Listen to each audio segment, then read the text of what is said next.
So obviously I smashed up this bumper while drifting, and somebody kindly hit me up the arse and sent me straight into the wall. So a lot of the damage on this car was at the front. So I've replaced, I mean you can see it way back in the shorts, but I've replaced these internal bits here.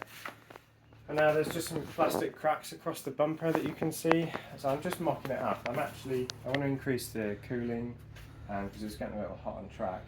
And an easy way to do that is to duct the air that comes in through these holes to make sure that all of it goes through the radiator rather than around. I've removed all of the AC because there was a full height, full width AC condenser in front of the rad.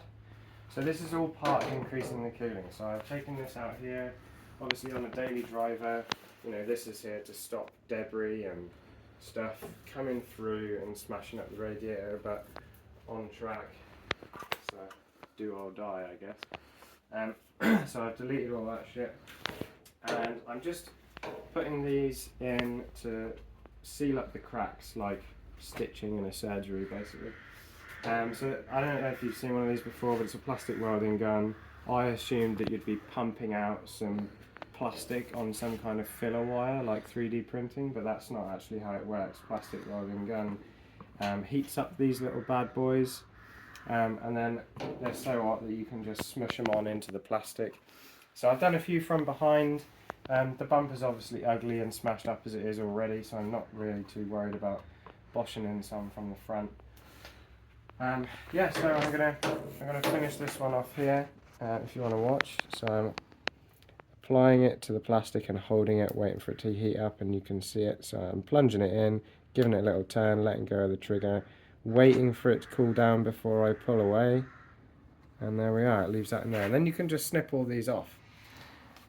Give it a little bit of a sand down because obviously it roughs up the plastic.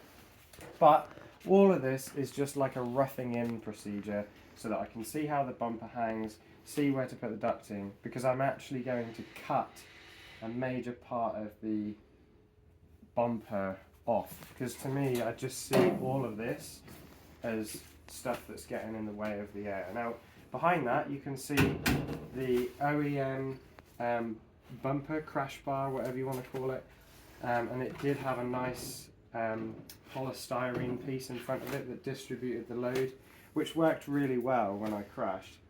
But we're going to have a drift style crash bar that protects these corners as well. So you know, because this bar kind of ends here, and it doesn't do anything for protecting any of the corners. So the crash bar will extend around here, and it will also have a jacking point on it down here to make my life easy.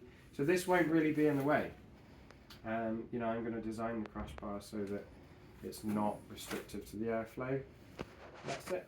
So come back and you'll see this cut later.